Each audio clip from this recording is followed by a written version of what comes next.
উদারবাদী উন্নয়ন নীতিমালা প্রতিরোধে দক্ষিণ এশিয়ার সামাজিক আন্দোলনগুলোকে আধিপত্যবাদী বিশ্বায়ন, রাজনৈতিক ও সামাজিক সংঘর্ষের বিরুদ্ধে একটি সাধারণ প্ল্যাটফর্মে একত্রিত করা এবং পারস্পরিক চিন্তাভাবনার বিনিময়, পদক্ষেপ গ্রহণের কৌশল উদ্ভাবনের জন্য একটি উন্মুক্ত স্থান তৈরি করা সাউথ এশিয়ান সোশ্যাল ফোরামের মূল ভূমিকা।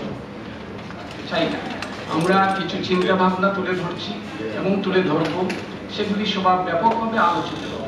নানা জনের নানা মত নিয়ে তারপরে সেই মতের পরিপ্রেক্ষিতে কিভাবে আমরা বর্তমান অবস্থা থেকে এই দেশকে এবং এই অঞ্চলকে, বাংলাদেশকে এবং দক্ষিণ এশিয়ার প্রত্যেকটি দেশকে এবং দক্ষিণ এশিয়াকে সার্বিকভাবে উত্তরণ ঘটাতে পারি, সেই প্রচেষ্টা আমাদের চালিয়ে যেতে হবে।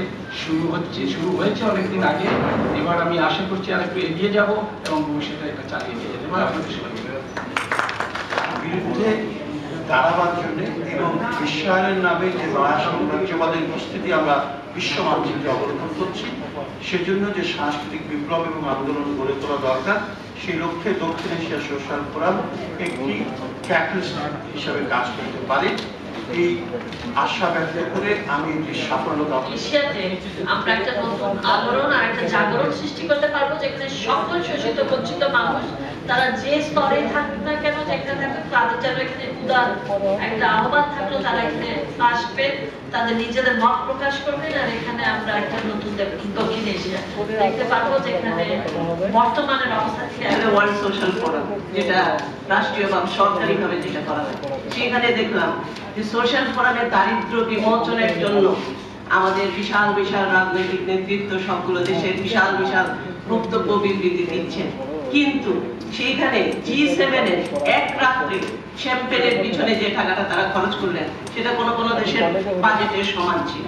তো এই ধরনের যে বৈপরীত্য, সেটাকেই আমরা আমাদের সামাজিক দৃষ্টিকোণ থেকে, সামাজিক আন্দোলনের পক্ষ থেকে সেটার প্রতিবাদী কণ্ঠ হিসেবে দাঁড়িয়েছিল ওয়ার্ল্ড সোশ্যাল ফোরাম। সেই ব্যাকগ্রাউন্ড থেকে আমরা এই প্রতিবাদী প্রত্যয়ে আমরা কাজটাকে এগিয়ে নিয়ে যাব এবং দক্ষিণ এশিয়াতে এটা হচ্ছে, সেই জন্য আমরা মনে করি এখানে আজকে যারা উপস্থিত আছেন তারা এটাকে এগিয়ে নিয়ে যাবেন এবং ভালো বিশ্বায়নের প্রেক্ষাপটে চিকিৎসা যখন পেশার চেয়ে ব্যবসায় রূপান্তরিত হয়েছে, সেই ফ্রেমেরই এই জিনিসগুলো উঠে আসছে। আমি আবারও বলতে চাই যে বর্তমানে চিকিৎসাটা, স্বাস্থ্যটা একটা অধিকার এবং জনগণ সেটা পাওয়ার অধিকার রাখে। এর ব্যবসায়ী যে আষ্টেপৃষ্টে আমাদেরকে বেঁধে ফেলছে, তার চেয়ে মুক্ত হওয়ার জন্য আমার মনে হয় সাউথ এশিয়া সোশ্যাল ফোরাম কাজ করতে পারে এবং সেই পক্ষে অন্য যে বাজেটের যে প্রক্রিয়াতে এই খাতগুলিতে কম দেয়, সেগুলিতে বাড়ায়, এটা সম্ভব এবং সোশ্যাল ফোরামে আপনারা সেই আওয়াজটা তুলবেন। আমাদেরকে নিশ্চিত করতে হবে যেন নারী এবং ইউথ, যুবকরা এখানে অংশগ্রহণ করতে পারে। আমাদের মতন যারা সবসময় সুযোগ পায় তাদেরকে একটু পিছনের দিকে থাকতে হবে এবং যারা পায় না তাদের জন্য একটু জায়গা তৈরি করে দিতে হবে। এবং এই যে আলোচনার, মুক্ত আলোচনা, টলারেন্সের জায়গাটা যেন আমরা নিশ্চিত করতে পারি। Every thought, every idea counts, nothing is right, nothing is wrong, নাহলে কিন্তু অল্টারনেটিভের জায়গাটা তৈরি হবে না। সো এটা হলো আমার এক্সপেকটেশন। দক্ষিণ এশিয়া সোশ্যাল ফোরাম বাংলাদেশে যেটা অনুষ্ঠিত হতে যাচ্ছে, এই অনুষ্ঠানগুলোর মধ্য দিয়ে বাংলাদেশের রাজনৈতিক আন্দোলন, সামাজিক আন্দোলন এবং উন্নয়ন আন্দোলন দক্ষিণ এশিয়ার বিভিন্ন সংগঠন প্রতিষ্ঠানের মধ্যে শিক্ষা এবং অভিজ্ঞতার বিনিময়ে অনেক গুরুত্বপূর্ণ ভূমিকা পালন করবে। আমরা অনেক শিখতে পারবো এবং ডক্টর কাজী খলিলুজ্জামান আহমেদ যেরকম বলেছেন যে অন্যরকম দক্ষিণ এশিয়া মানে অন্যরকম প্রত্যেকটি দক্ষিণ এশিয়ার দেশ। আশা করি আমরা আমাদের দেশকেও অন্যরকম ভাবে গড়ে তুলতে পারবো। এই উদ্যোগে সাফল্য কামনা করছি সবাইকে। সমাজ ব্যবস্থা গড়ে তুলতে হবে, এই ফর্মুলাটা খুঁজে বের করতে হবে।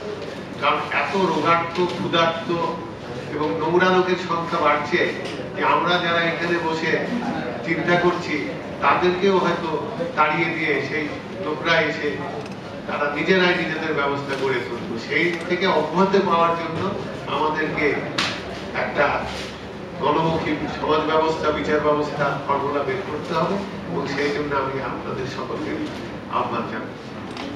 আমরা 2011 সালের জানুয়ারিতে ঢাকায় দক্ষিণ এশিয়ার প্রতিনিধিদের সম্মেলন আহ্বান করেছিলাম এবং আমরা উন্মুক্তভাবে সব জায়গায় আহ্বান করেছিলাম, যারা উপস্থিত হয়েছেন তারাই সাধারণ পরিষদের সদস্য, ব্যক্তি কিংবা প্রতিষ্ঠান। আবার আমরা অগাস্টেও সাধারণ পরিষদের 5ই আগস্ট সাধারণ পরিষদের সভা করেছি, মাঝখানে আরো 2টি সভা করেছি, 21শে আগস্ট সভা করেছি। আমরা এটি বিশ্ব যে সোশ্যাল ফোরাম তার পলিসি এবং গাইডলাইনের ভেতরে সম্মতি থাকলে, বিকল্প পৃথিবীর প্রতি আগ্রহ থাকলে যে কোনো শক্তি, যে কোনো ব্যক্তি এই প্রক্রিয়ায় যুক্ত থাকতে পারেন এবং তারা সকলেই সাধারণ পরিষদের সদস্য।